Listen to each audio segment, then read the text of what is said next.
jumpa lagi dengan Mayang di acara Ngobrol Santuy nih. Nah, gimana kabarnya teman-teman? Semoga selalu sehat ya. Pada hari ini Mayang lagi ditemani sama salah satu mahasiswa SB atau sekolah bisnis. Soalnya Mayang penasaran banget nih sama project yang dia lakuin selama 2 semester kemarin. Langsung aja nih kita sapa. Halo Anis. Halo Mayang. Halo Anis, gimana nih kabarnya? Alhamdulillah kabar Anis baik banget. Kalau Mayang sendiri gimana kabarnya? Mayang juga baik, alhamdulillah. Nah, teman-teman kayaknya pada banyak yang belum tahu nih terkait project Anis yang mau di-share pada kali ini. Baiknya Anis bisa kali jelasin sedikit tentang gambaran project Anis kemarin. Nah, sebelum aku menjelaskan tentang proyek aku, mungkin aku ingin memperkenalkan diri dulu ya, sambil menyapa pendengar setianya Mayang. Halo semuanya, kenalin aku Anissa Nur Fadila dari Sekolah Bisnis Angkatan 54. Sekarang aku masuk ke semester 8, dan di 2 semester kemarin, di semester 6 dan semester 7, aku menjalani sebuah proyek di mata kuliah praktek bisnis komprehensif. Nah, di proyek ini, aku menjalani proses untuk menggali, mencari, dan juga mengembangkan ide bisnis dari suatu permasalahan. Untuk yang aku bawa sendiri, namanya adalah platform Femi Academy. Apa sih Femi Academy ini? Jadi, Femi Academy merupakan platform digital career solution khusus untuk perempuan muda Indonesia.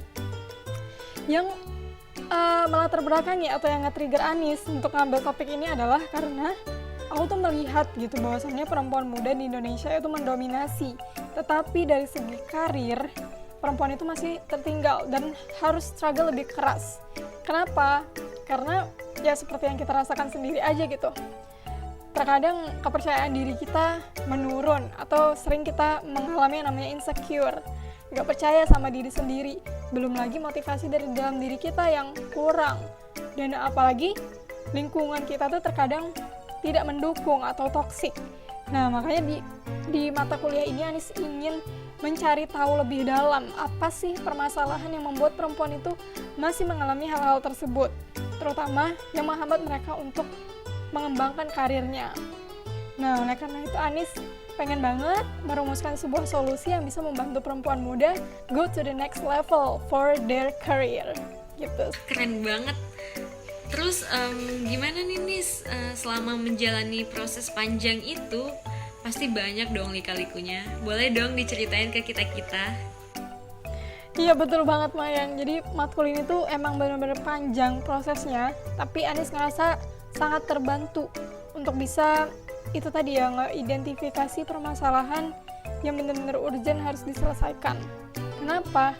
Karena di matkul ini tuh kita diajarin tools dan juga step by step yang bisa langsung kita terapin gitu untuk ngelakuin project ini. Untuk toolsnya sendiri kita diajarin design thinking, dan dalam tahapan pengembangan bisnis prosesnya itu berada di tahap customer discovery. Jadi di project ini kita benar-benar target market oriented gitu ya, benar-benar fokus ke target market kita. Kalau Anis kan perempuan muda tuh, artinya Anis harus fokus nih untuk mengamati si perempuan-perempuan muda ini gitu. Nah, di step yang pertama, Anis harus mengidentifikasi dulu permasalahannya. Permasalahan yang sudah Anis identifikasi, yang sudah coba tadi di awal dijelaskan terkait dengan berbagai kendala yang dialami perempuan terutama untuk manajemen karirnya. Nah, setelah itu ada step yang namanya uji masalah, atau dari hipotesis yang tadi Anis buat harus diujikan kembali apakah memang benar-benar dirasakan gitu. Di step ini Anis melakukan in-depth interview atau wawancara mendalam kepada lebih dari 10 responden, dan dari situ Anis banyak banget mendapatkan insight terkait dengan yang sebenarnya mereka rasakan, yang mereka lihat, yang mereka dengar, yang jadi pain mereka dan yang jadi gain atau harapan mereka untuk menyelesaikan permasalahan ini gitu. Nah, di sini Anis ngedapetin beberapa poin. Yang pertama, perempuan itu masih harus dibantu dari segi mendapatkan peluang-peluang karirnya. Karena perempuan memiliki banyak peran gitu. Harus ada tanggung jawab di rumah, belum lagi kalau misalkan udah masuk ke usia pernikahan, itu harus ada tanggung jawab ke suami dan juga anak gitu kan. Jadi perempuan itu butuh karir-karir yang fleksibel dan tidak terikat. Jadi mereka bisa tetap produktif di rumah maupun di mana aja. Kemudian yang kedua, perempuan masih merasa insecure atau terkadang apa yang sudah mereka pelajari atau yang jadi keahlian mereka itu nggak cocok atau nggak sesuai sama karir tersebut, tapi dia pengen gitu untuk mendapatkan karir itu. Nah, perempuan masih butuh tuh wadah untuk mempelajari skill-skill yang dibutuhkan untuk karir-karir itu. Jadi istilahnya nanti nggak akan ada istilah insecure lagi karena kita udah punya wadah untuk meningkatkan kapasitas diri juga. Kemudian perempuan juga ternyata benar-benar ngebutuhin yang namanya wadah untuk terkoneksi satu sama lain gitu. Karena untuk mendapatkan peluang-peluang, untuk bisa terinspirasi, termotivasi, itu butuh sharing dan butuh wadah untuk berkomunikasi satu dengan yang lainnya. Itu poin-poin yang Anis dapatkan. Nah, dari in-depth interview ini Anis dapat banyak insight tadi kan.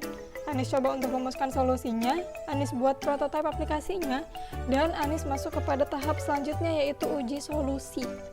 Nah, di step uji solusi ini, Anis cobakan lagi tuh prototipe yang udah Anis buat berdasarkan insight-insight tadi. Kemudian Anis mendapatkan berbagai feedback yang luar biasa positif dan ngebantu Anis banget untuk memperbaiki si prototipe ini jadi lebih baik gitu. Kurang lebih itu sih poin-poinnya yang Anis jalani selama menjalani project ini. Wah, panjang juga ya Nis. Jadi ide Anis itu memakai design thinking dan step yang lainnya ya, seperti identifikasi masalah, uji masalah, dan uji solusi. Jadi bisa dibilang kalau ide Anis ini sudah terverifikasi secara di target market, ya nggak sih? Nah, kalau begitu untuk pengembangan dari Femi Academy itu sendiri, gimana nih rencana Anis ke depannya? Iya, alhamdulillah bisa dikatakan udah terverifikasi atau udah cocok gitu. Dan ya ini berkat matkul ini juga sih. Dan untuk rencana ke depannya sih, pertama-tama ya tentu Anis akan melakukan strategi pemasaran atau penetrasi pasar melalui kegiatan communal activation di komunitas-komunitas pemberdayaan perempuan khususnya untuk menggayat massa yang lebih banyak dan mengumpulkan orang-orang dulu nih yang satu interest gitu.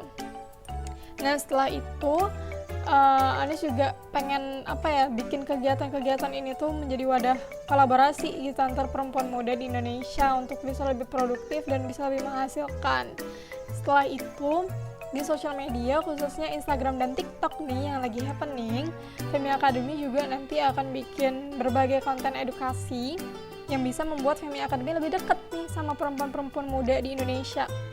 Setelah itu barulah sembari melakukan penetrasi pasar tadi, sembari melakukan membangun infrastruktur IT ya atau mobile aplikasi dari Femi Academy itu sendiri. Dan untuk yang terdekat ini, Anis ingin melakukan penelitian lebih lanjut dan lebih mendalam terkait dengan Femi Academy ini agar bisa merumuskan strategi yang lebih matang lagi ya. Dan Anis akan bawa ini menjadi topik di tugas akhir Anis. Gitu sih, Mayang. Widih, mantep banget.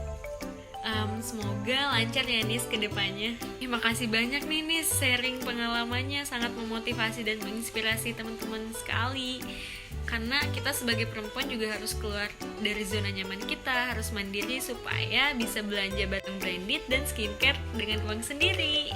Nah iya, itu juga sih, kan perempuan banyak tuh kebutuhannya. Kalau kita udah mandiri secara finansial, ya kita mau belanja apa aja juga enak gitu, nggak perlu mikir lagi. Iya betul banget Nis. Nah, makasih banyak ya Anis sekali lagi udah memberikan kita motivasi dan menginspirasi. Makasih juga untuk pendengar yang udah setia dengerin. Sampai bertemu lagi di episode kita selanjutnya. Bye-bye. Bye-bye.